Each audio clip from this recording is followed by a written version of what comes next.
네, 여러분 잘 지내셨습니까? 보고 싶었습니다. 네.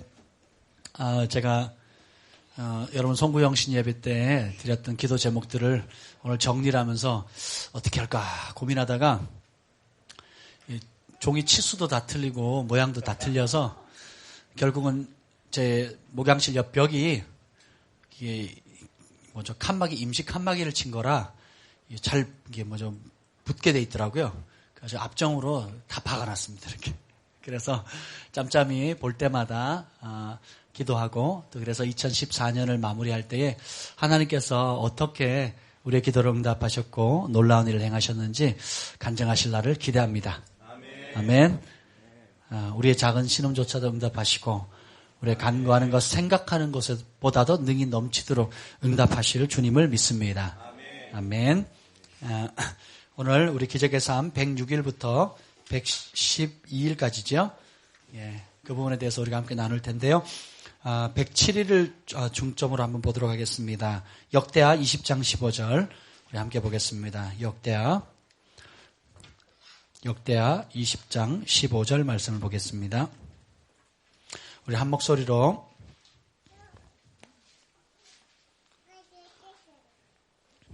역대하 20장 15절 함께 읽겠습니다. 시작. 야시엘이 이르되 온 유다와 예루살렘 주민과 여호사밧 왕이여 들을지어다. 여호와께서 이같이 너에게 말씀하시기를 너희는 이 큰 무리로 말미암아 두려워하거나 놀라지 말라. 이 전쟁은 너희에게 속한 것이 아니요 하나님께 속한 것이니라. 아멘. 성령님 오셔서 진리의 빛을 비춰주옵소서. 우리가 마음을 활짝 엽니다. 주님, 우리의 마음밭에 생명의 말씀의 씨앗을 뿌려주시옵소서. 하나님, 그 말씀을 빼앗으려는 원수 마귀와 생활의 염려와 그 걱정과 말씀을 인한 핍박에 대한 두려움들은 예수님의 이름으로 사라질지어다. 착하고 부드러운 마음 주셔서 30배, 60배, 100배 결실하게 하옵소서. 예수님의 이름으로 기도합니다. 아멘. 우리는 전쟁 중에 태어났습니다. 참 좋은 인정하기는 싫지만 우리의 모습을 가장 정직하게 표현한 말씀이 아닌가 싶습니다. 우리는 예외 없이 전쟁 가운데 태어났고 또 그 전쟁은 피할 수 없습니다. 호빗이라는 영화나 반지의 제왕 같은 그 이야기잖아요. 그런데 전쟁이 어마어마한 역사상 전무후무한 어두운 흑암, 지옥의 권세와 대항하는 일단의 무리들이 싸움을 하는데 그 싸움에 대한 대부분의 반응은 뭐냐면 이전에 비슷한 싸움을 치렀는데 우리가 너무 혹독한 대가를 지불했다. 그래서 우리가 많은 어려움 가운데 제한적인 물자, 과거에는 영화로 왔지만 지금 그 영화에 비교되지 못하는 부분적인 번영, 부분적인 축복 가운데 살지만 과거의 전쟁의 아픔이 너무 컸기 때문에 그 전쟁으로 말미암아 우리가 사랑하는 가족을 잃고 나라를 잃고 또 물질과 집과 재산이 불타고 하는 것들이 있기 때문에 긁어부스럼 만들지 말자 하는 그룹들이 대부분입니다. 또 반대로 그것을 향해서 아니다. 이 전쟁은 피할 수가 없다. 싸워 나가야 된다. 결국은 누군가 막아서야 되고 우리가 막아서지 않으면 우리 자손들이 어렵게 된다. 하면서 진취적으로 싸워 나가는 사람이 있어요. 또 반면에 요정의 그룹은 그냥 제3자처럼 방관하고 있습니다. 그렇죠? 예, 그런데 진짜 건강한 생각을 가지고 있는 사람들은 자신의 힘으로는 도저히 이길 수 없고 또 이길 수 있다고 믿지도 않지만 누군가는 그 거대한 어둠을 막아서야 된다라는 그런 사명을 가지고 모인 일단의 그룹들이 있어요. 그들이 나아가서 기적을 만들어내잖아요. 이것처럼 동일한 상황인데 우리가 어떻게 그 상황에 마음을 잡느냐에 따라 두려워 떨면서 숨어 지내는 사람이 있고 아니면 구경꾼처럼 멀리서 나는 별로 손해를 안 볼 거다 생각하고 나는 별로 거기에 그런 세상이 무너지고 태산이 넘어진다 할지라도 나하고는 상관없다. 나는 그냥 기존에 쌓아왔던 안정감, 또 앞으로도 먹고 살 만큼의 충분한 무엇, 그리고 스스로 어떤 어려움이 와도 재난이 와도 감당할 수 있는 자기만의 힘이 있다. 자기만의 산성 요새가 있다라고 생각하고 구경꾼처럼 멀리 있는 사람이 있어요. 또 동시에 아니다. 비록 우리는 작지만 싸울 가치가 있고 어떤 대가를 지불하더라도 그것을 취해야 된다라고 믿고 전진해 나가는 사람이 있습니다. 그 전진해 나가는 사람보다 월등히 능력 있고 지혜롭고 똑똑한 사람들은 많았지만 두려움 때문에 결국은 전진하지 못하고 수동적으로 당하고만 마는 것입니다. 영적 전쟁은 우리가 피할 수가 없습니다. 그런데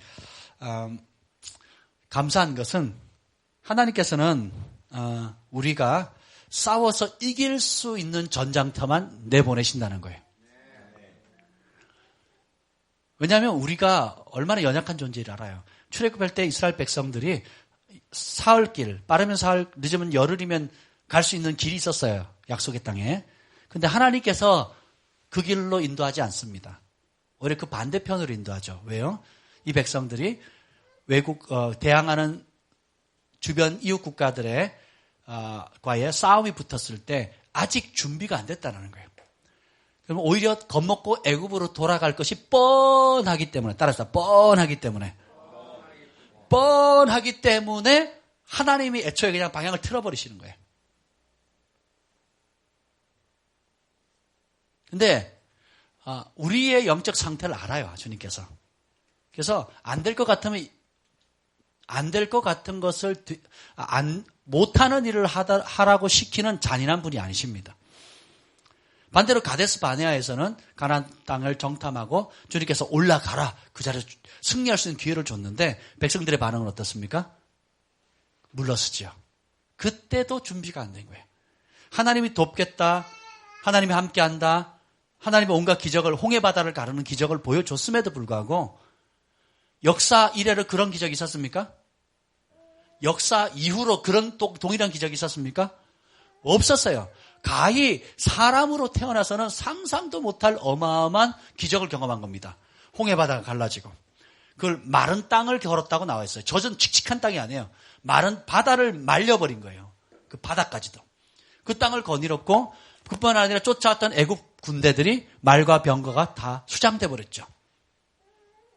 그리고 낮에는 구름 기둥, 밤에는 불 기둥, 또 시내산에는 모든 사람들이 거룩함으로 준비되었을 때 하나님께서 친히 강림하시잖아요. 강림하셔서 말씀하시거든요. 친히 그 음성을 듣습니다. 우리 하나님이 얼마나 위대한 하나님인가를 봤어요, 못 봤어요? 봤기 때문에 하나님은 뭐예요? 그 사람들이 하나님에 대한 믿음을 마땅히 가져야 된다고 생각을 하신 겁니다. 왜냐하면 주님이 나타나시면 우리에게 요구하는 게 있어요. 이런저런 일을 하라는 게 아니라 심플해요. 나를 신뢰하라. 여호와를 신뢰하라. 상천하지에 나와 같은 신이 어디 있느냐? 나를 신뢰하라. 라고 요청하시는 거거든요. 근데 백성들이 다른 건 다 괜찮은데 그걸 힘들어해요. 왜요? 안 보이니까. 안 들리니까. 그리고 자기가 처해 있는 삶의 환경이 더 크기 때문에 그렇습니다. 씨 뿌린 자의 비유회처럼 살아계신 하나님의 말씀보다는 뭐예요? 현실의 상황이 더 큰 거예요. 자식들 키워야 되죠. 직장 가야 되죠. 학비 보내야 되죠. 어느 대학을 선택할 건지 결정해야 되죠. 누구랑 결혼해야 될 건지, 어떤 집을 사야 될 건지, 작은 집에서 큰 집으로도 또 자동차도 필요하고 모두 필요하고 할 일이 많습니다. 그 생활의 염려, 말씀을 일하는 핍박, 말씀을 지키기 위해서 치러야 할 대가들, 이런 것은 현실이에요. 어마어마한 거인과 같은 많은 현실들이 있고 또 그 일을 감당하다 보면 육신적으로 피곤하고 지치고 힘들고 또 그 더 힘든 게 만드는 것은 나를 이해해 주지 못하는 가족들, 부모님들, 주변의 친구들, 사회 환경들. 그러니까 어마어마한 거인들은 눈으로 보이고 매일 직면해야 되는데 하나님은 불러도 대답 없는 님이여. 같은 느낌. 그렇죠? 그런 느낌을 받는다는 거예요. 그런데 따라서 우리는 보는 대로 행하지 않고 믿는 대로 행한다. 감정을 따르지 않고 말씀을 따른다. 예수님께서 천국 복음을 전파하라 그럽니다. 가면서 전파해 가라사대 회개하라 천국에 가깝다 하고 병든 사람을 고치고 귀신을 내어 쫓고 문둥병자를 고치고 죽은 자를 살리라. 그리고 뭐예요? 거저 받았으니 거저 줘라. 그랬더니 제자들이 말합니다. 그러면 그것을 그 능력을 줬다는 표적으로 지팡이 하나 주세요. 아니면 뭐 내가 예수님의 사도라는 사도증 좀 주세요. 아니면 예수님이 입던 그 겉옷이라도 좀 주세요. 그렇게 얘기했나요? 뭘 갖고 갔습니까? 사도들이 가서 뭘 가지고 그런 능력을 행했습니까? 예수님이 가라! 라고 하신 그 말씀에 대해서 어떻게 해요? 믿었습니다. 근데 그 예수님을 왜 믿었어요? 예수님이 앞서 본을 보이셨잖아요. 하나님의 회개하는 자에게 하나님 나라가 이렇게 임한다. 천국은 귀신이 없기 때문에 귀신이 떠나고 질병이 없기 때문에 질병이 떠난다. 그렇죠? 보여주셨죠. 그러면서 예수님이 가지고 있는 그러니까 모든 귀신을 제하고 모든 질병을 고칠 수 있는 권세를 제자들에게 주셨다 그랬어요. 뭘로? 말씀으로. 주님께서 오늘도 똑같습니다. 우리에게 뭘 주십니까?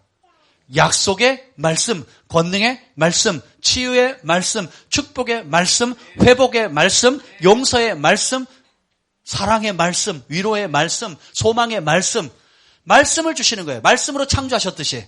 그 말씀은 믿을 때 역사가 납니다. 우리 사랑이, 소망이, 온유가 감기가 안 떨어져요. 콧물 찔찔이들이 그냥 한 놈 나면 한 놈 돌아가고 한 놈 나면 한 놈 돌아가고 병원에 가는데 저희가 병원에 자주 갈 여건이 안 돼요. 그래가지고 한 번에 가면 일주일치 이제 감기약을 오는데 아무리 좋은 감기약이고 또 독한 항생제를 쓴다 할지라도 그거 여러분 약을 먹으면 낫는다는 걸 믿어야 합니다. 기도밖에 안 믿으세요? 약을 먹으면 낫는다는 걸 믿어야 합니다. 믿으니까 소화제도 먹고 두통약도 먹고 그죠? 병원에도 가고 그래서 병원만 가면 어느 병원이든 다 꽉 차 있잖아요. 안병동은 자리가 없어요. 자리가. 그래서 특실로 들어가요.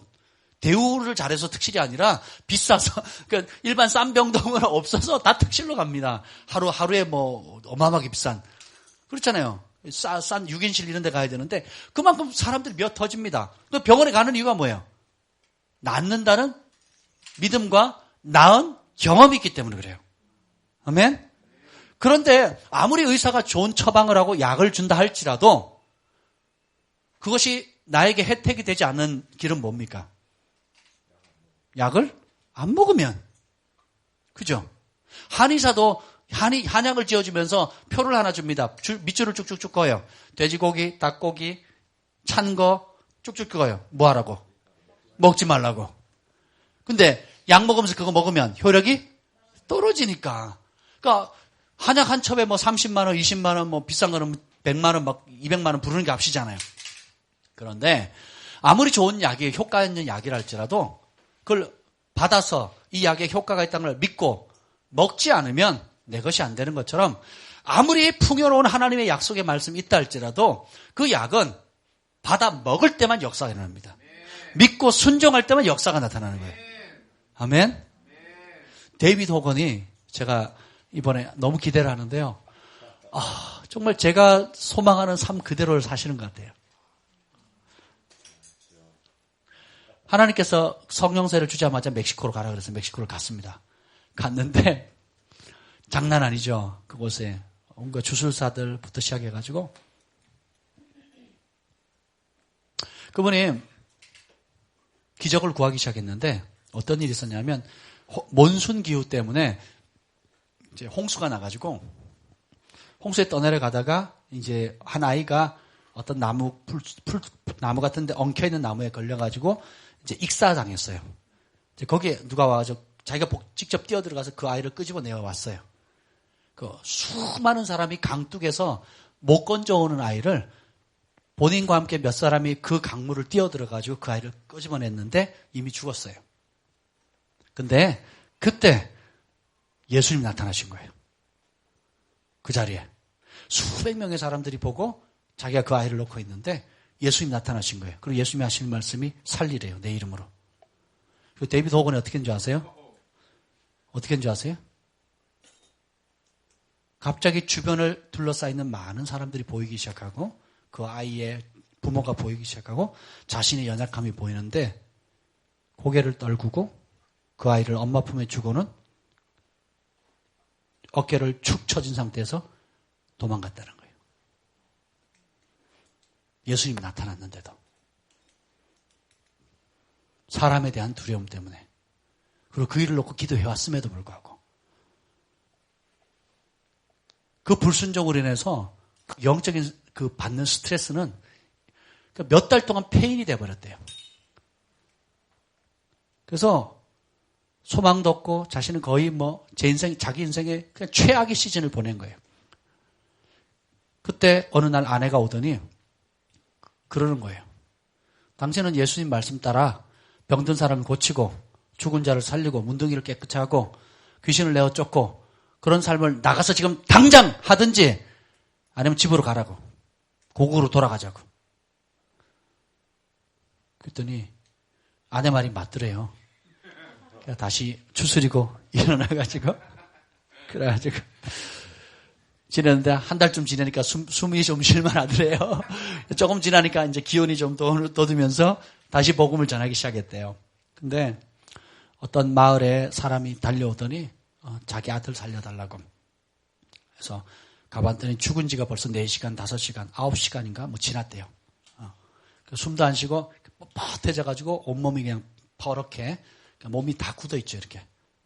그래서 갔더니 이미 민간 영으로 치유하는 영매 같은 그런 두 사람이 거기서 왼쪽에서 고치고 있었고 또 이제 마법사, 주술사들이 또 이쪽에 와서 막 주문을 외우고 있고 이제 그래서 안 되니까 이 엄마가 이제 서양 선교사를 데리고 온 거예요. 근데 그때는 가니까 놓고 기도해달라는 거예요. 살려달라고. 그때는 예수님이 나타나지도 않고 성령 충만하지도 않고 무슨 임재도 느껴지지도 않고 싸한 그리고 오히려 옆에서는 막 서양 사역자가 왔다고 이 주술사들이 막 주문을 걸고 막 저주를 하고 뭔가 소리를 다 하더래요. 한마디로 말하면 이제 도저히 사역할 분위기를 망쳐놓는 영적인 감동도 없죠. 예수님 나타난 것도 없죠. 하나님 음성도 없죠. 성령의 그런 것도 없는 거죠. 그리고 오히려 옆에서는 막 난리를 치고 있죠. 보통 자기가 서양 교회에 있었으면 오늘은 영적 공격이 너무 많아서 안 될 것 같아요. 아니면 오늘 아무런 성령이 아무 감동을 안 주시네요. 하고 집에 갔을 거라는 거예요. 근데 이분이 지난번에 했던 실패가 있잖아요. 예수님께서는 가면서 전파에 가르쳐 회개하러 천국에 가까웠다 하면서 병든 사람 고치고 문둥병 깨끗하게 하고 귀신을 내어 쫓고 죽은 자를 살리라 그랬죠. 자, 거기에 조건이 보면 성령에 감동받았을 때 하라고 나옵니까? 기분이 좋을 때? 믿음이 충만했을 때? 언제 하래요? 아무 조건 없어요. 그냥 하래요. 병든 사람 있으면 고치라는 거죠. 귀신 내어 쫓으라는 거죠. 내 영적 감정이나 기분하고 아무 상관이 없다는 거예요. 마치 지금 물에 빠져서 사람이 죽어서 허부적허부적 대는데 기도해서 아무 감동이 없네 하고 지나갈 거예요, 그냥? 그럴 거냐고요. 그럴 사람이 없죠. 지금 막 불이 타가지고 창가에서 지금 누가 살려달라고 막 외치는데 아무런 계시가 없네요. 그리고 이제 그럴 수 없다는 거죠. 어떻게 해야 돼요? 달려가서 살려내야 되잖아요. 아니면 거기에 준하는 조치를 취해야 되는 것처럼 데이비드 호건이 처음으로 사람을 살릴 때 그랬다는 거예요. 그 상황에서 기도를 하는데 처음에는 막 영어로 기도했다가 스페인어로 기도했다가 방언으로 기도했다가 자기 온몸이 막 다 젖을 정도로 기도했는데 아무 일이 안 생기더래요. 그래서 어떻게 해야 되나 고민하고 있는데 그냥 자기 할 도리 다 했는데 아무 일이 안 생겼다는 거죠. 온몸이 다 젖을 정도로 열심히 기도했는데 옆에서는 막 주문을 걸고 막 저주하고 막 이런 네 사람이 주술사들하고 심령술사들이 막 저주를 하고 있는 그런 상황 가운데 그랬다는 거예요. 그래서 도저히 자기도 해보니까 더 이상 자기 할 방법 다 했대요. 안 되더라는 거죠. 스페인어로도 기도해도 안 되고 영어로 해도 안 되고 방언으로 해도 안 되고 그래서 포기했대요. 포기하는 그 순간에 어떤 일이 생긴 줄 아세요? 이 아이가 심장이 푹 뛰는 거예요. 그걸 아버지가 본 거예요.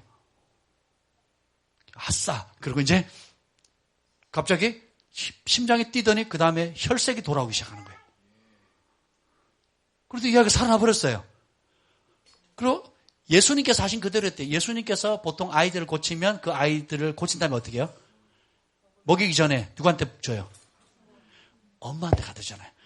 그 살아난 아이를 엄마한테 갖다 줬더니 난리가 난 겁니다. 예수님이 친히 나타나셨을 때는 사람에 대한 두려움으로 아무것도 못했어요.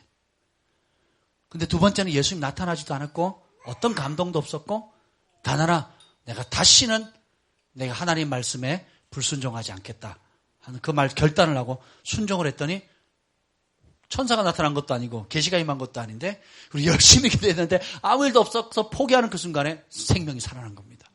그게 첫 출발이 됐는데요. 지금 제가 본 그 유튜브에서 나오는 영상은 지금 꽤 오래된 영상인데 그 당시 자기 손으로 직접 이렇게 죽인 사람을 살린 게 21명이래요. 그리고 자기 함께 동역하는 사람이 살린 사람이 500명이에요. 넘습니다. 최근 기록으로는 지난번 제프 젠슨 목사님 만났을 때는 본인이 직접 살린 사람이 27명이라고 그러더라고요. 그분은 계속 숫자가 늘어나고 있습니다. 이번에 그분하고 그분 아들하고 손주가 옵니다. 손주가 16인가 17살인가 그렇대요. 세 사람이 옵니다. 우리나라에 처음 오시는 거예요. 이 기회 놓치시면 안 됩니다. 네. 언제 또 다시 오실지 몰라요. 아무튼 간에 그래서 내가 이대로 와서 안 되겠다. 내가 아침을 금식해서라도 내가 마음을 준비를 해야겠다. 그리고 이분 메시지를 오기 전에 내가 다 섭렵을 해야겠다. 먼저 은혜를 받아야겠다. 하루에 적어도 한 편의 유튜브를 통해서 데이비드 호건이라고 치면 됩니다. 영어로. 물론 영어로 다 나와서 좀 아쉽긴 한데. 그래도 들으세요. 기름 부음 받으시고. 그래서 영어 공부 우리 청년들. 제가 영어 공부 어떻게 하는지 아세요? 캐나다 가서? 제가 좋아하는 사역자들 CD를 샀어요. 비싸게. 그 CD 몇 장 들어가지도 않는데 그거 30만 원, 50만 원 하는 거예요. 8장에. 그리고 유학생이 무슨 돈이 있어요. 근데 제가 가치 있다 싶어서 샀어요. 그러고는 하루에 2개씩 들었어요. 목표가 뭐냐? 이걸 듣고 은혜 받는 게 목표가 아니고 처음부터 끝까지 듣는 게 목표였어요. 이해가 안 되지만 처음부터 끝까지 들어보자. 이게 내 목표였어요. 그래서 하루 무조건 2개씩 본 거예요. 처음엔 이해가 안 됐어요. 근데 계속 보다 보니까 나중엔 그게 들리고 이 사람마다 하는 말하는 패턴 있잖아요. 그 패턴이 익혀지기도 하고 또 단어가 계속 반복해서 쓰니까 그 단어도 이제 귀에 친숙하고 그러다 보니까 더 많이 들리고 그렇게 해서 한 8개월을 들었어요. 매일 2개씩 최소 많게는 4개까지 들었습니다. 그랬더니 자연스럽게 귀가 열리고 그분들이 하는 소리가 들리고 은혜가 되는 거예요. 아멘. 그래서 지금은 들으면 안 들리는 것보다 들리는 게 더 많습니다. 귀는 왜 있어요? 네. 귀가 있으면 다 들려요. 지금 데이비드 호건도 액센트가 굉장히 강하고 독특해요. 근데 처음 들을 때는 집중 안 해서 들었는지 50%도 안 들리는 것 같더라고요. 근데 어제 오늘 이제 제가 듣는데 거의 한 90% 이상은 들리는 것 같아요. 독특한 액센트가 있거든요. 또 어려운 단어를 가끔씩 써요. 이제 그래서 하여튼 여러분 예수님께서 우리에게 뭔가를 사명을 주고 맡기고 비전을 줄 때 요셉에게 꿈을 줄 때 다윗에게 왕이라는 사명을 줄 때에 모세는 지팡이라도 받았죠. 그죠? 그런데 12제자들이나 모세나 다윗이나 받은 게 있어요 없어요? 아무것도 없어요. 손에 잡히는 게 뭐가 있었나요? 핸드폰이라도 주어졌나요? 예수님의 기름 부음을 받은 핸드폰.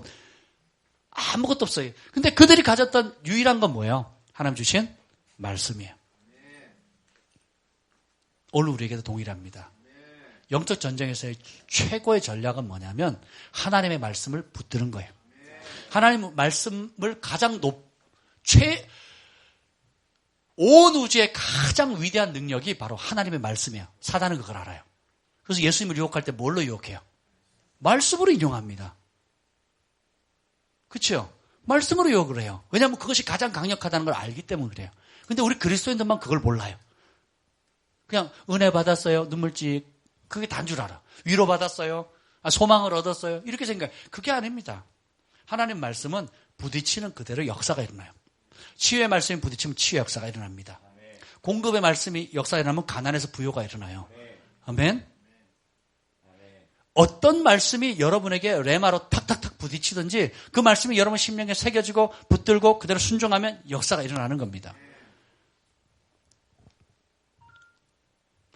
많은 사람들이 특히 성령사역 하시는 분들, 소위 영적인 사역을 하신다는 분들이 어둠에 너무 많은 초점을 맞추고 있어요. 가게로부터 흐르는 저주. 저주 때문에 그래, 저주. 몇 대째. 저주. 알코올 중독, 마약, 무슨 도박 중독, 또 무슨 중독. 그리고, 너 귀신 10마리 붙어 있어. 그리고 기도해주고, 그 다음 주에 왔을 때는, 아이고, 그래도 많이 정리됐네. 3마리 아직 남아있네. 이런 식으로 접근을 한단 말이에요. 지금도. 그것은 마귀를 찬양하는 겁니다. 마귀의 능력을 찬양하는 거예요. 어둠을 없애는 방법이 뭐예요? 제가 조금 전에 불을 껐죠? 깜깜해졌죠? 이 어둠을 없애는 방법이 뭐예요? 어둠아 떠나가라! 어둠아 사라져라! 막 밤새서 기도하면 어둠이 사라져요? 어떻게 해요? 스위치 탁 키면 돼요. 그때 어떻게 해요? 빛이 촥 임하죠. 빛이 임하니까 어떻게 해요? 어둠은 언제 있었냐는 식으로 사라져버리는 겁니다. 아멘? 그래서 절대 어둠에 초점을 맞추지 마세요. 절대 자신의 연약함, 자신의 다른 사람이 말하는 가게에 흐르는 저주, 다른 사람이 말하는 뭔가 부정적인 것, 아니면 스스로 인정하는 약점들, 허물들의 초점을 맞추지 말라는 겁니다. 자기 안에 있는 어둠, 자기 안에 있는 연약함, 자기 조상으로부터 오는 그 무엇, 그런 모든 어둠의 초점을 맞추는 것이 아니라 전능하신 하나님, 빛이신 하나님, 빛을 만드신 그분, 빛의 근원이신 그분께 초점을 맞추는 것이 최고 안전한 곳입니다. 우리가 그런 빛에 사로잡히게 되면 사단에게서의 최고의 악몽은 바로 여러분이 됩니다. 이 진리를 알고 있는 사람들에게. 중보자들이 간혹 실수하는 게 뭔지 아세요? 중보자들이 간혹 실수하는 게 뭐냐면 앞서 봅니다. 앞서 느껴요. 여러분들 중보자들이 만약 이 사람에게 있는 질병이 있다 그러면 동일한 그 질병을 고통을 느끼고요. 또 저 사람을 위해서 중보자들이 굉장한 분노가 있어요. 근데 내가 생각지 않는 분노가 막 밀려오는 거예요. 또 어떤 사람은 굉장한 외로움이 있고 또 기타 뭐 여러 가지 부정적인 것들을 중보자들이 느끼거나 보거나 듣습니다. 근데 이 중보자들이 하나님의 말씀의 깊이에 따라서 그것을 잘 감당한 사람도 있지만 이 말씀을 잘 모르는 사람은 뭐냐면 단정지는 거예요. 이 사람 너무 혈기가 많아. 내가 감당이 안 돼. 저 사람 너무 우울해. 내가 감당이 안 돼. 저 사람 멋진 사역자인 줄 알았는데 저렇게 숨은 죄가 있었네. 감당이 안 돼. 라고 어떻게 해요? 하나님의 눈이 아닌 자신의 눈으로 바라보게 돼요. 그래서 어떻게 해요? 중보하다가 압사당합니다. 중보하다가 그 부담에 압사당해요. 그래서 사단이 그 사람에게 공격하는 그런 어떤 영적인, 육체적인, 환경적인 것들을 하나님의 능력보다 더 크게 바라보게 돼요. 그래서 포기해버립니다. 어마어마한 속임이에요. 우리는 그건 현실입니다. 사실이에요. 가나안 땅에 초롱성과 같은 성벽이 있고 거대한 안악자손들이 있고 그들의 병기는 무섭지고 우리는 마치 메뚜기 같다. 그게 사실이에요? 사실이 아니에요? 사실입니다. 우리는 사실을 따라 사는 삶이 아니에요. 사실에 대한 사실은 믿음이 필요해요? 필요 없어요? 필요 없어요. 내가 인정하든 인정하지 않든 사실이니까. 근데 하나님이 우리가 할 수 없는 것은 사실이지만 할 수 없는 그 일에 하나님이 개입하시면, 하나님께 기도하면, 하나님이 역사하시면 능히 할 수 있다고 하는 것에는 믿음이 필요합니다. 근데 그 하나님의 능력을 우리가 신뢰할 때 하나님이 그것을 우리를 의롭게 여기신다는 거예요. 그리고 그 믿음을 기뻐하신다는 거예요. 그래서 그 믿음을 기뻐하심으로 찾기만 해도 상 주신대요. 아멘? 생각을 바꾸셔야 됩니다. 오늘 제가 크리스마스 때 선물로 받은 롤랜드 버그의 천사를 만난 사람들 책을 읽었어요. 한 챕터를 읽었는데 너무너무 좋은 거예요. 그래서 그냥 무슨 목차나 한번 보자 그러고 보고 서문이나 한번 보자고 보다가 1장 앞쪽에 읽어봐야지 하고 봤는데 못 됐어요. 그래가지고 1장 끝까지 다 봤습니다. 오늘 와가지고 굉장히 은혜를 받았는데 그 천사가 나타나서 가브리엘 천사가 나타나서 하나님이 우리 인류를 얼마나 사랑하시는지에 대해서 알려주셨는데 첫 번째 해준 말이 뭔지 아세요? 하나님이 가정을 사랑하신대요. 그리고 사단이 가정을 파괴시키려고 그렇게 안간힘을 쓴대요. 왜냐하면 가정이 하나님이 어떤 분인지에 대해서 가장 잘 배울 수 있는 곳이기 때문에 그렇다는 거예요. 그래서 가정을 박살내면 모든 하나님 안에서 누릴 수 있는 아름다운 것들을 다 박살내거나 아니면 뒤틀어 버릴 수 있다는 거예요. 왜곡시킬 수 있다는 거예요. 근데 놀라운 소식은 하나님께서 사단을 계속 그렇게 하도록 내버려 두지 않으신대요. 그리고 참 소망을 얻었던 게 뭐냐면 저도 불신자 가정에서 태어났기 때문에 유심히 읽어봤어요. 그때 무슨 말씀을 하시나 봤더니 하나님께서 이걸 알기를 원하신대요. 여러분들이 먼저 가족 가운데 먼저 구원받은 사람들이 진심으로 하나님께 가족의 나머지 구원받지 못한 사람의 가족을 구원을 위해서 기도하면 그 즉시 응답이 된대요. 그 즉시 응답된다는 말의 의미는 뭐냐면 바로 교회를 나온다는 뜻이 아니래요. 하나님은 사람들에게 자유의지를 줬기 때문에 본인이 선택하도록 한다는 거죠. 근데 그 즉시 응답된다라고 하는 말은 사실이래요. 왜냐? 진실로 기도하는 한 사람의 기도를 통해서 온 가족을 구원하기를 원하시는데 그 기도하는 즉시 하나님께서 응답하심으로 수많은 천사들을 동원하신다는 거예요. 그래서 그 사람이 예수님을 믿을 수 있는 모든 환경을 만드신다는 거예요. 그래서 예수님을 믿지 못하도록 막는 모든 장애물들 다 제거하신다는 거예요. 그래서 기도하는 그 순간에 이미 응답이 된 거래요. 남은 건 뭐냐? 본인의 자유의지라는 거죠. 할렐루야. 그래서 더 이상 가족의 구원을 위해서 구걸하듯이 기도하지 말래요.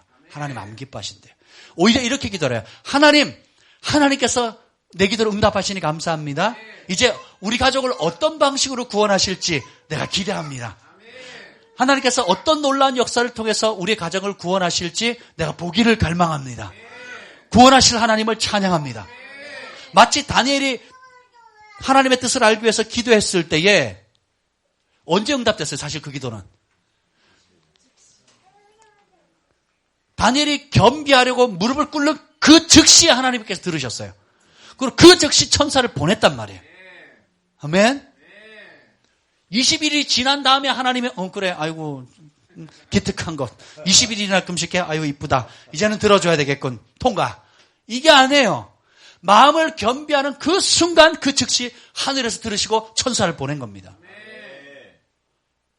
우리 아버지 하나님의 마음을 우리를 향하신 아버지의 하나님의 마음을 하나님 알기를 원하신대요. 그래서 이제 제가 그래서 오늘 기도를 바꿨어요. 전에는 제가 우리 가족 구원을 놓고 제가 기도하거든요. 저는요 가족을 구원할 때 교회 다니도록 기도하지 않습니다. 교회 다니고 지옥 가는 사람이 너무 많기 때문에 제가 그걸 모르면 몰랐지 알기 때문에 교회 다니도록 구하지 않아요. 안 다니는 것보다 나을 수 있어요. 근데 교회 다니도록 구하지 않습니다. 그럼 전 뭘 구하냐? 하나님 회개의 영을 부어주십시오. 그리고 주님 만나 주십시오. 그리고 자신의 삶을 전부를 들여 주님을 섬기는 삶의 변화를 주십시오. 그렇게 기도합니다. 그렇게 지금 한 20년을 기도해 왔는데 여러 가지 감사할 일들이 많이 생겼죠. 우리 동생이 결혼해서 낳은 딸 이름이 예은이에요. 저한테 이름 지어달래요. 그래서 예수님의 은혜 그래서 예은이라고 지었더니 좋대요. 동생이 예은이라고 지었어요. 제 조카 이름이 예은입니다. 그리고 저희 어머니는 권사님이 됐어요. 몇 년 전에. 교회 다닌다고 집에서 쫓겨났기 때문에 교회를 못 다녔었는데 그리고 저희 아버지 저희 내려가면 가정예배 드립니다. 되게 좋아하세요. 경청하십니다. 구원받았느냐? 엄청난 질문, 퀘션이 붙습니다. 동생 열심히 일하느라고 또 2교대 근무하느라고 주일 성수 잘 못합니다. 주일 성수 하느냐 못하느냐 제 관심 있는 것이 아니라 그 마음 중심 가운데 진짜 예수님을 사랑하는가 진짜 죄에서 떠났는가? 진짜 자신의 삶의 주인이 예수님으로 바뀌었는가? 그래서 살아도 주를 위해 죽어도 주를 위해 주님과 동행하는 것을 즐거운 삶을 사는가 했을 때는 다 놉니다. 지금 죽으면 지옥 갈 가능성이 상당히 높습니다. 제가 구원을 제가 판단하지 않기 때문에, 그러나 하나님 말씀에 빗대어 봤을 때는 하나님의 잣대를, 말씀의 잣대를 딱 갖다 대면 모자라도 한참 모자랍니다. 제가 그렇게 20년을 기도했는데, 물론 처음 집에서 쫓겨나고 핍박받는 상황보다는 많이 좋아졌지만, 그럼에도 불구하고 정말 주인이 바뀌었느냐라고 그런 단순한 질문을 했을 때는 어렵다는 거죠. 그래서 기도를 하다 보면 20년을 기도했는데 변화가 없네. 20년을 기도했는데 지친다. 그래서 요즘 잘 기도도 안 해요. 주님 마음대로 하세요. 마음대로. 이렇게 돼버렸어요. 가끔 떠오르면 또 뭔 사고를 쳤나 보다. 뭘 사고를 쳤으니까 또 하나님 내 영을 깨어서 이제 또 중보시키나 보다. 이제 그러고 또 기도하는 거예요. 그런단 말이에요. 근데 오늘 이 책을 읽고 제 생각이 바뀌었습니다. 어떻게 하냐? 포기하는 기도가 아니라 하나님께서 나의 기도를 통해서 우리 아버지, 내 동생, 또 우리 재수 씨, 또 그 가족에게 통해서 어떤 일을 행하실지 기대가 됩니다. 아멘? 하나님이 그들을 구원하기 위해서 어떤 놀라운 역사를 하실지 기대가 됩니다. 하나님, 그들 가운데 크고 놀라운 일을 행하십시오. 그 놀라운 일을 행하실 주님을 찬양합니다. 하면서 아까 기도했어요. 너무 제 영이 기쁜 거예요. 그러면서 우리 교회 식구들 가운데 아직도 부모님 돌아오지 않는 그런 그 자녀들이나 부모님을 향해서 또 동일한 그 마음이 생겨요. 하나님, 아직 주께로 돌아오지 않은 그 자녀에게 하나님께서 행하실 놀라운 일들을, 그 구원의 일들을 기대합니다. 얼마나 한 영혼을 구원하기 위해서 얼마나 많은 사람들과 천사들을 동원해서 그 영혼들을, 주께로 나오는 모든 장애물들을 제거하고 주께로 나올 것을 내가 선포합니다. 기대합니다. 그들이 나와서 하나님께 간증하실 것을 기대합니다.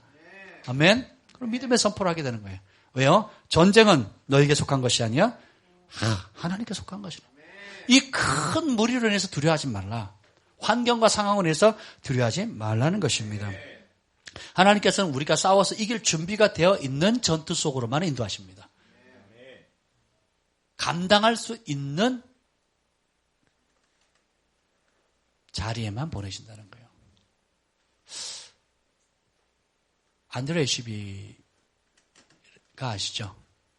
예, 정말 천상의 예배자신, 영동제일교회 정기적으로 와서 집회를 인도하는 분인데, 그분은 출생부터 보면 비참해요. 엄마가 강간을 당해서 원치 않은 아이로 잉태됐고, 그리고 태어났는데 엄마도 그 아이를 뱃속에 있을 때부터 저주받은 아이라고 엄마가 그러는 거예요. 태어났을 때도 저주받은 아이.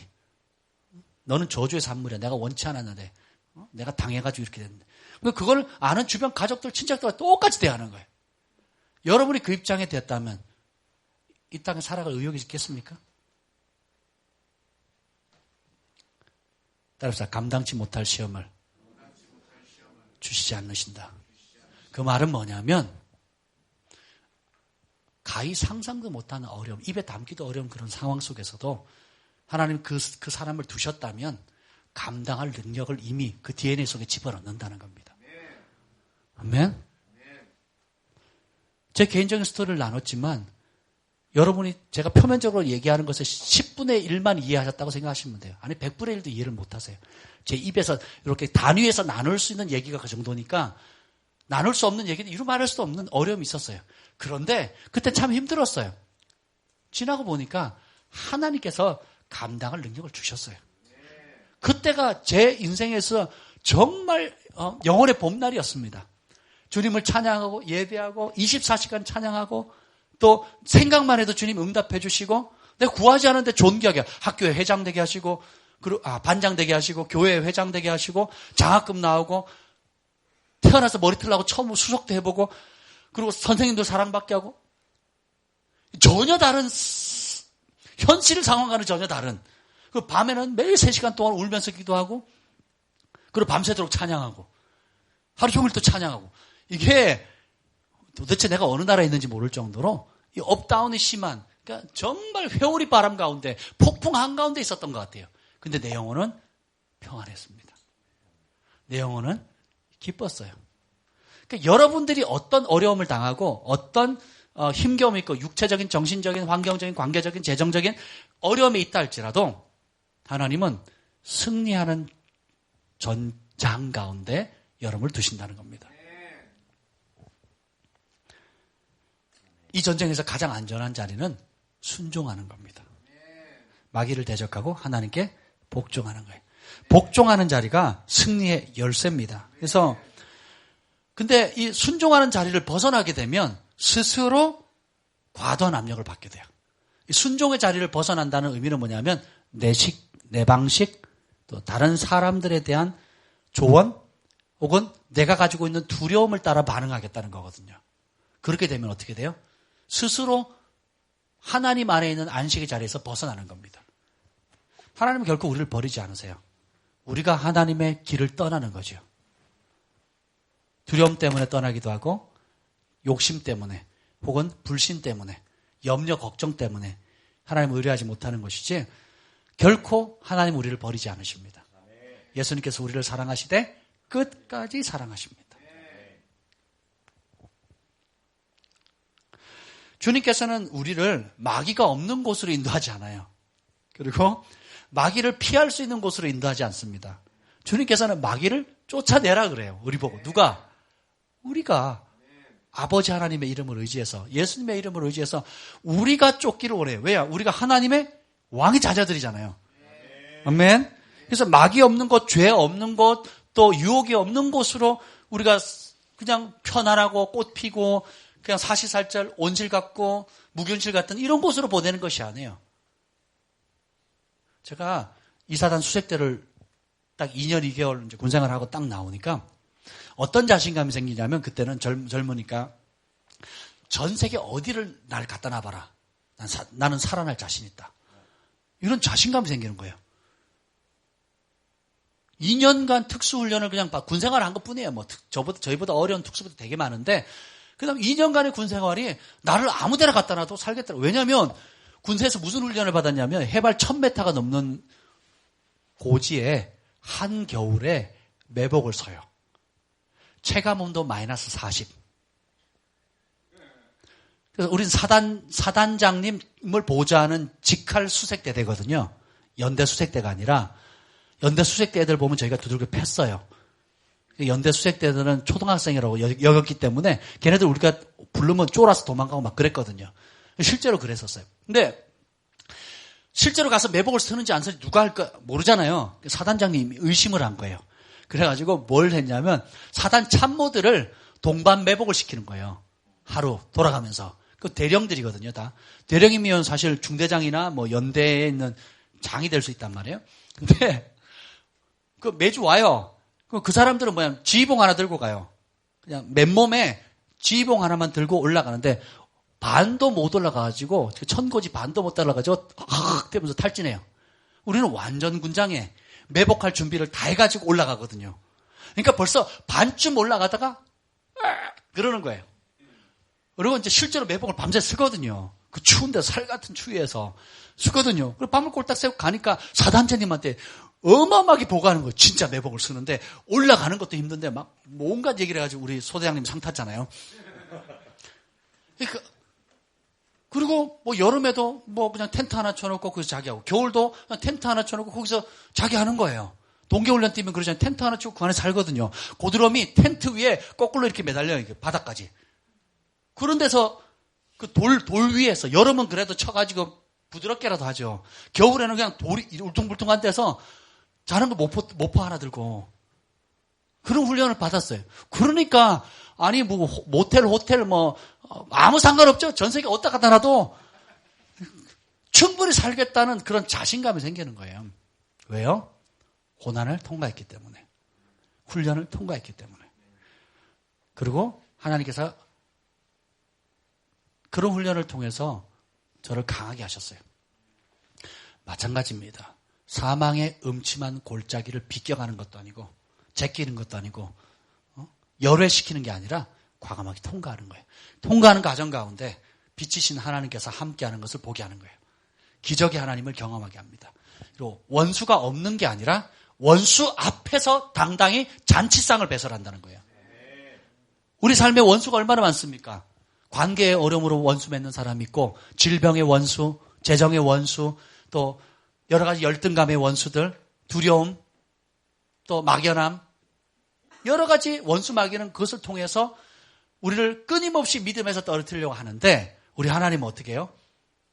그런 것을 없애주는 게 아니라 감당할 능력을 주시고 감당케 하시고, 그리고 원수들이 보는 앞에서 당당하게 잔치상을 베쳐놓는 거예요. 마치 거대한 전쟁을 치르고는 싸워서 이겨가지고 그 적장의 왕을 데리고 와가지고 왕의 머리를 밟고 잔치를 벌이는 거하고 똑같다는 것입니다.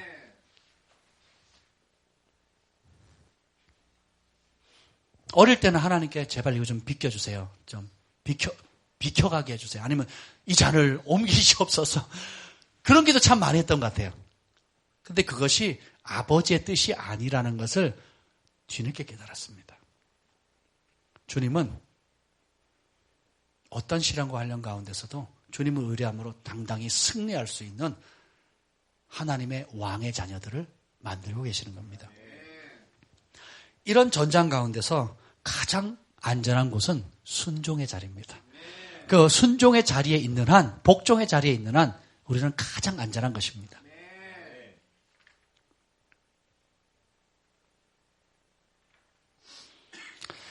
이 싸움에서 또 하나 중요한 열쇠는 바로 뭐냐면 믿음의 사람들 간에 서로 교제하는 겁니다. 밴쿠버에 가면, 아니 이민사회에 가면 교회가 사교 모임이 돼요. 그래서 신앙생활과 관계없이 누구든지 교회에 옵니다. 거기서 도움도 받고 지원도 받고 정보도 얻고, 한마디로 말하면 이민사회에서 교회는 사통팔달, 정보의 집합지예요. 그래서 모든 도움을 받을 수 있는, 심지어 김치가 먹고 싶다 그러면 가면 김치를 얻어먹을 수 있는, 집을 얻고 싶다 그러면 집을 소개해 줄 수 있는, 변호사가 필요하다 교회 가면 돼요. 이사를 하고 싶다 교회 가면 됩니다. 새로운 직장 얻고 싶다 교회 가면 됩니다. 자기 집에 손님을 더 끌고 싶다 교회 가면 됩니다. 이런 식으로 교제하라는 게 아니에요. 하나님께서 왜 서로가 필요하냐면 하나님께서 내 삶 가운데 어떤 일을 행하셨는가, 내가 말씀에 순종했을 때 하나님께서 어떤 축복을 하셨는가, 내가 말씀에 불순종했을 때 내가 어떤 대가를 지불했는지, 그리고 하나님 말씀에 순종했을 때 얼마나 놀라운 일이 있는지를 서로 격려하는 겁니다. 그리고 각자의 기도 제목들이 있는데 혼자서 기도하면 천을 감당하지만 둘이 기도하면 만을 감당하는 거예요. 그래서 우리가 중보 모임이 계속 활성화되면 너무 감사해요. 중보가 막 살아나니까 막 금식의 또 운동이 그냥 막 퍼져나가서 지금 또 우리 승만 형제가 우리 주한이 바톤을 이어서 우리 승만이 미령이가 지금 또 금식을 하고 있고요. 또 제 아내도 지금 금식하고 있습니다. 그리고 또 아마 이어서 가겠죠. 또 이렇게 또 한 달을 또 어떻게 갈지 모르겠어요. 예, 지금 시키지 않은 금식이 시키지 않은 금식이 아니죠. 성령께서 감동을 주시는 감동을 따라 지금 금식하고 있는 겁니다. 순종이 가장 안전한 자리이기 때문에 그렇습니다.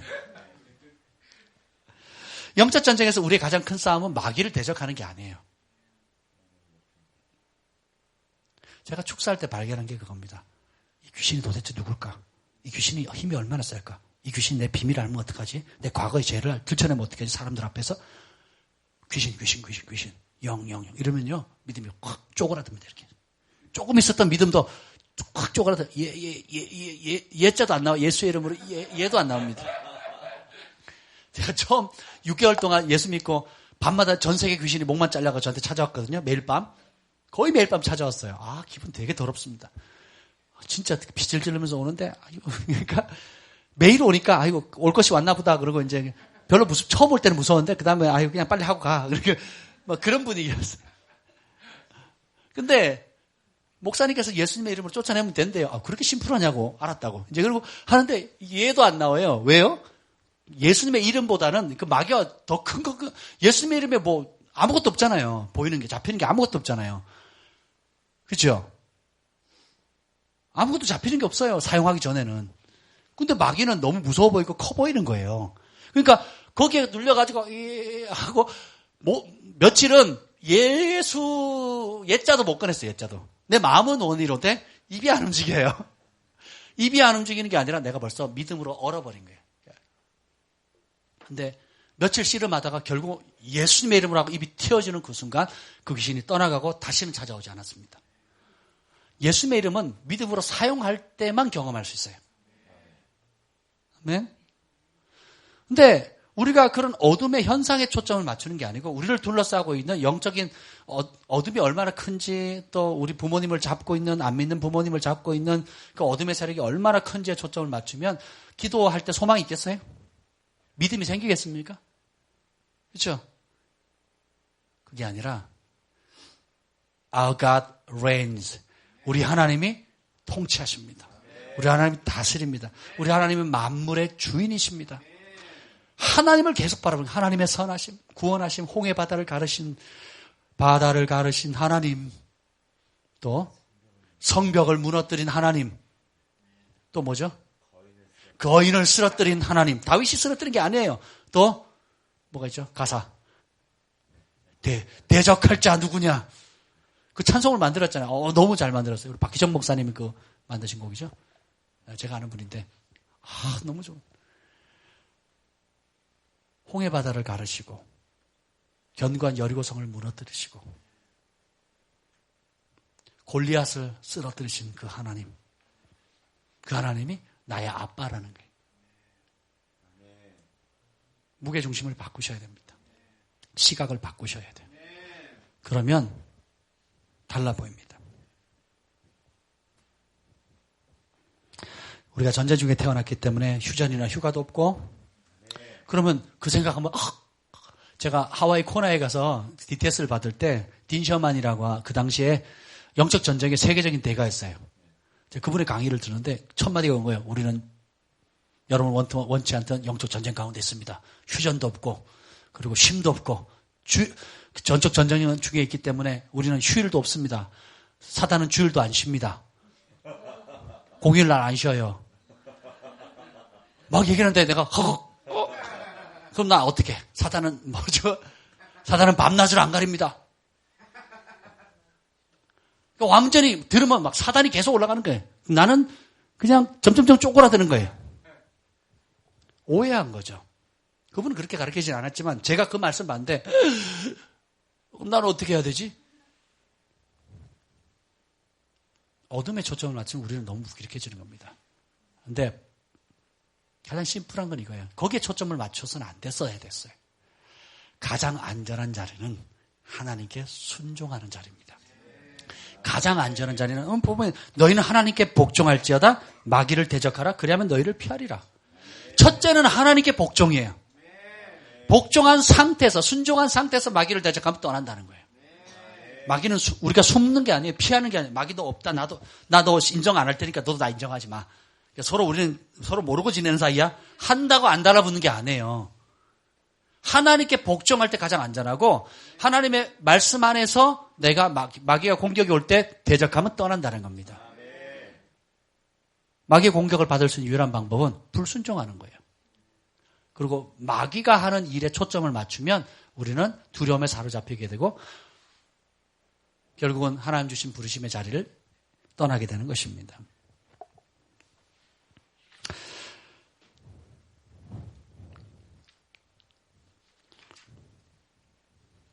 어떤 상황이든지 우리가 영적 전쟁에서 또 하나 중요한 것은 뭐냐면 예수님을 향한 갈망함을 계속 키워나가야 된다는 거예요. 마음이 둔하여져서라고 그 둔하다는 뜻이 뭐라 그랬죠? 책에 뭐라고 나와 있어요? 둔한 칼. 예를 들면 둔한 칼은 어떻게 해요? 칼을 많이 쓴 거예요. 많이 자르고 많이 쓰고 하면 이가 빠지고 그렇죠? 둔해지죠. 처음에는 칼을 사면 새 칼을 사면 날카롭잖아요. 면도기를 써보거나 아니면 커터칼을 사보면 왜 자꾸 뚝뚝 부러뜨립니까? 그 다음에 새 거를 빼서 쓰려고 그러는 거잖아요. 쓰면 쓸수록 둔해지잖아요. 그것은 뭐냐면 이전에 경험했던 하나님의 역사, 이전에 경험했던 간증들 좋은 것이죠. 근데 거기에 안주해버리면 안주해버리고 오늘 지금 새롭게 부어주신 하나님의 은혜 이전에 한 번도 행하지 않았던 하나님의 놀라운 일들에 대한 갈망함을 갖지 않으면 둔한 칼이 된다는 거예요. 그래서 빌잔슨 목사님 굉장히 쓴 경험을 가지고 내뱉은 말씀이 이거예요.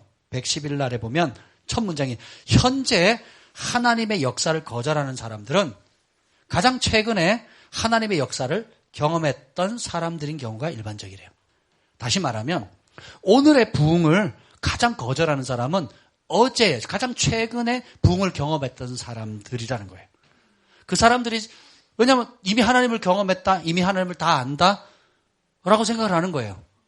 그래가지고 어떻게 해요? 지금 부어주시는 하나님의 새로운 일을 안 받는 거예요. 그거면 충분하다라고 얘기하는 겁니다. 그래서 모든 부흥의 교단이 생긴 것은 부흥 때문에 생긴 거거든요. 모든 교단들은 웨슬리의 부흥으로 통해서 감리교단이 생기고, 그죠? 장로교단은 또 누가? 또 성결교단은 또 누가? 그러니까 부흥이 터졌기 때문에 그 부흥하는 사람들이 영혼들이 모여서 지도자들이 모여서 교단이 된 거거든요. 네. 지금 나타나는 성령의 가장 강력한 역사를 한국 교단에서 가장 안 받아들이는 단체가 교단이 어딜 것 같아요? 장로교단은 포기한 지 오래고 순복음교단에서 그래요. 순복음교단에서 그럽니다. 다 그런 건 아니에요. 장로교단도 마찬가지. 장로교단의 목사님 젊은 사역자들 가운데 빌잔슨 목사님 매니아들이 있습니다. 그래서 얼마나 그분들은 깨어있는지 몰라요. 존 비비오의 구원론을 어디서 지금 출판한 줄 아세요? 제일 많이? 두란노에서 번역합니다. 두란노가 어느 교단이에요? 장로교단이거든요. 장로교단 구원론하고는 완전히 반대거든요. 근데 존 비비오의 책을 다 번역하고 있어요. 거의 다. 베스트셀러입니다. 출판사에서 돈 벌어먹으려고 그런지 모르겠는데 어쨌든 그 교회에서 가르치는 구원론하고 틀리단 말이에요. 한 번 구원, 영원한 구원. 확신을 가져야 된다고. 이러고 가르치고 있거든요. 대부분은. 그래야 사람들이 안정감 없거든요. 그래 교회 다니죠. 무슨 짓을 해도 상관없죠. 사람의 비위를 맞춰주는 종교가 돼버리는 겁니다. 우리는 우리가 원하는 메시지를 들어서 안 돼요. 우리에게 필요한 메시지를 들어야 됩니다. 아멘? 우리가 원하는 진리를 받는 게 아니고 우리에게 필요한 진리를 받아야 되는 거예요. 이것이 뒤집어지면 자기가 오늘도 지옥에 가 있으면 지옥의 끝자락에 가 있으면서도 구원받은 백성이라고 착각하고 산다라는 겁니다. 그래서 어제의 부흥, 어제의 경험에 안주하면 안 돼요. 그래서 하나님을 향한 갈망함의 불씨가 끊임없이 커져가야 되는 겁니다. 제가 한동안은 그런 기도를 했어요. 어떤 기도를 했냐면 하나님 어제보다 오늘 내가 더 주님을 갈망하기를 원하고 오늘보다 내일 주님을 더 갈망하기를 원합니다. 그리고 내가 오늘 이 순간이 주님을 가장 갈망하는 날이 되게 해주시고 내가 죽는 그날이 이 땅에 사는 동안에 주님을 가장 갈망한 최고의 절정의 날이 되게 해주십시오. 그런 기도를 몇 년 한 적이 있어요. 네.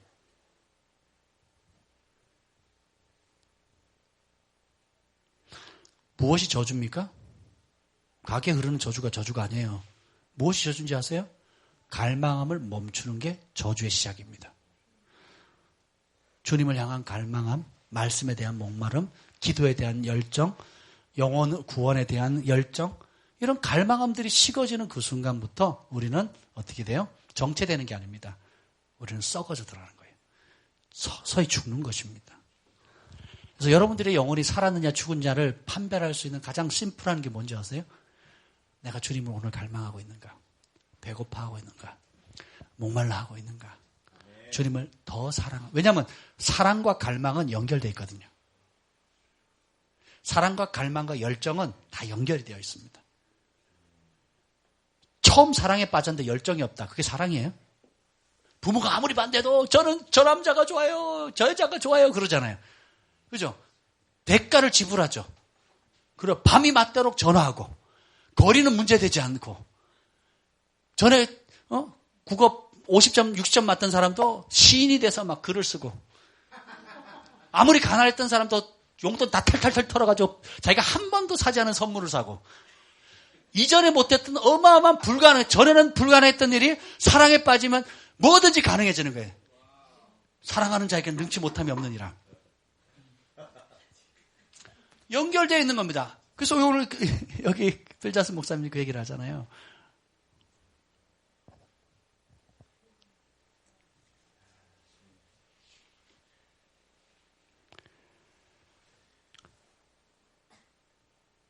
내가 오늘 목말라 하는가?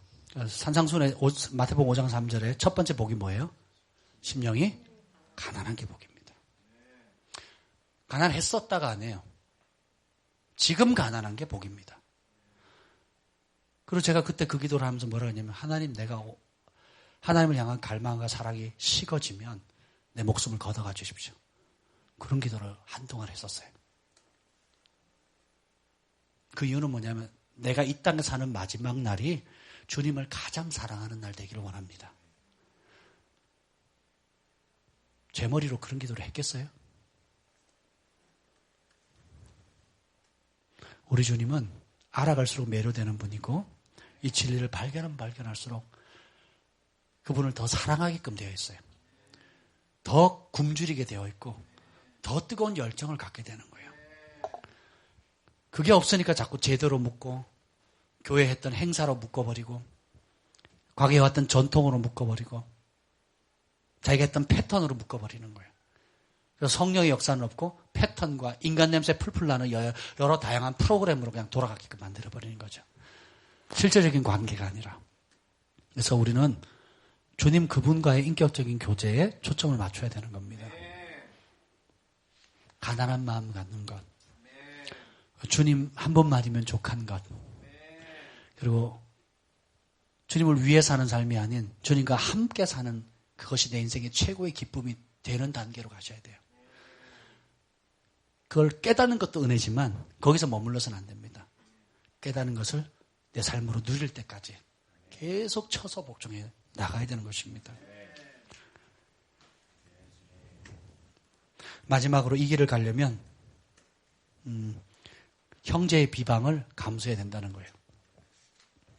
하나님께서 베푸신 은혜는 이해할 수 없고 때로 설명할 수 없는 소식이에요. 사가랴가 얘기를 들었을 때도 이해가 안 됐고 마리아가 처녀가 아들을 낳겠다는 말이 이해가 돼요, 안 돼요? 그렇죠? 그리고 주의 말씀대로 될지어다 했지만 평생 사생자를 낳은 엄마라는, 그죠? 아빠가 누군지를 모르고 사생자를 낳았다는 그 꼬리표가 쫓아다니거든요. 그걸 감당하겠다는 겁니다. 큰 은총을 받았다고 그랬죠.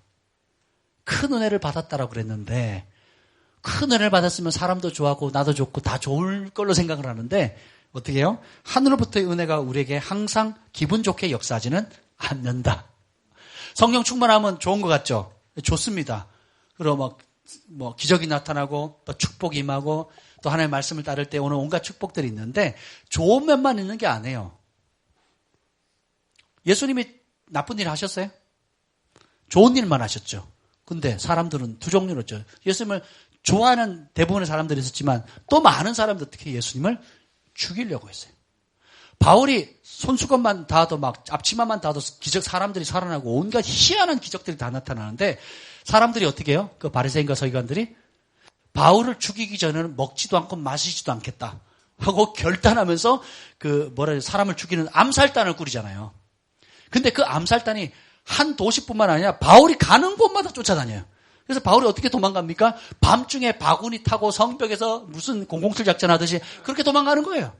그 이쪽에서 핍박하면 다른 도시 가고 이쪽에서 핍박하면 다른 데로 가고 폭동이 막 일어나고 막. 그래서 천하를 어지럽게 하는 자라는 별명을 가진 거예요. 바울이 무슨 나쁜 짓 했어요? 예수님 무슨 나쁜 짓 했습니까?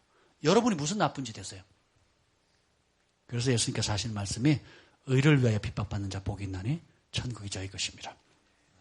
핍박이 없으면 천국도 없습니다. 모든 사람이 너희를 칭찬하면 화 있을진자. 뭐예요? 타협했다는 거예요. 하나님의 말씀과 여러분의 현실의 삶을 타협해버리는 겁니다. 그 복음 안에는 핍박이 있어요. 의인은 고난이 많으니라. 여러분 예수님의 보혈로 말미암아 의인이 됐죠. 그러면 칭의만 얻는 게 아니에요. 의인은 뭐가 많다고요? 고난이 많대요. 무릇 그리스도 안에서 경건하게 살고자 하는 자는 핍박을 받으리라. 여러분 그리스도 안에서 경건하게 살고 싶습니까? 아니면 불경건하게 살고 싶어요? 경건하게 살고자 하면 핍박? 네, 핍박은 깔고 시작하는 겁니다. 아멘? 나와 복음을 위해서 집이나 전토나 아비나 자식이나 한 사람은, 그걸 버린 사람은 이 땅에서 복을 100배를 받을 때 뭐와 함께? 핍박과 겸함을 받는. 교회에서는 100배를, 여기만 초점, 100배, 이것만 관심 있어요. 마침내 거부가 되었더라. 이것만 생각하죠. 핍박은 쏙 들어가요. 여러분 삶 가운데 핍박이 없다면 여러분 믿음은 둘 중에 하나예요. 너무 어려서 하나님께서 그냥 더 보호하는 시즌이든지 그렇지 않으면 가짜예요. 선지자들 중에 핍박받지 않은 선자가 어디 있습니까? 사도들 중에 핍박 안 받은 사람이 어디 있어요? 초대교회 성도들 가운데 핍박 안 받은 사람이 어디 있습니까? 지금도 전 세계 곳곳에 복음 때문에 얼마나 많은 사람들이 목숨을 겁니까? 제가 목이 찍혀 나가는 것을 제가 직접 봤어요. 영상으로. 팔다리가 찍혀 나가는 걸 제가 직접 봤습니다. 예수 믿는다는 그 이름 하나 때문에. 예수님이라는 이름이 뭐길래 너희가 내 이름으로 핍박을 받는데 온 세계 민족들한테 핍박을 받는데요. 누구 때문에? 예수님의 이름 때문에. 북한의 그 김일성, 김정은이 대대로 핍박하는 종교가 뭐예요? 기독교입니다. 왜요? 가장 자신의 실상을 드러내고 보통 그 좌파 세력들이 몇 프로더라? 한 10%인가? 10%만 되면 나라를 전복할 수 있대요. 5%예요? 예, 5%만 심겨지면 전복을 할 수 있대요. 선동을 해가지고. 근데 이 남한은 5%를 능가하거든요. 그 황장엽 씨가 와서 간증한 게 뭔지 아세요? 우리나라의 중요 요직, 입법부, 사법부, 경찰, 뭐 이런 모든 요직에 5만 명의 좌파 세력을 심어놨대요. 근데 나라가 안 뒤집어진대요. 너무 신기하대요. 왜 그런지 아세요? 기독교가 반대하고 있다. 전복될 만하면 교회가 일어나서 기도하고 선포하고 막아쓰고.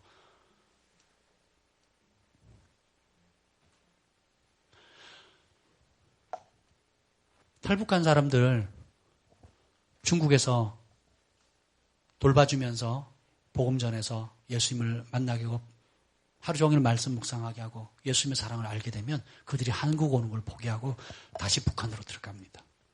이 좋은 예수님, 이 좋은 복음. 나 혼자 편히 살려고 내가 도망쳐 나왔지만, 내가 못 견뎌서 나왔지만, 내가 어찌 이 귀한 복음을 내 동족들에게, 내 가족들에게, 내 친척들에게 내가 전하지 않고는 못 살겠다 하고 한국행이나 제3국 가는 길을 포기하고 다시 북한으로 들어가는 많은 진실한 그리스도인들이 있다는 거예요. 지금 거기에 비하면 우리 여기 3일 금식하는 거 아무것도 아니죠.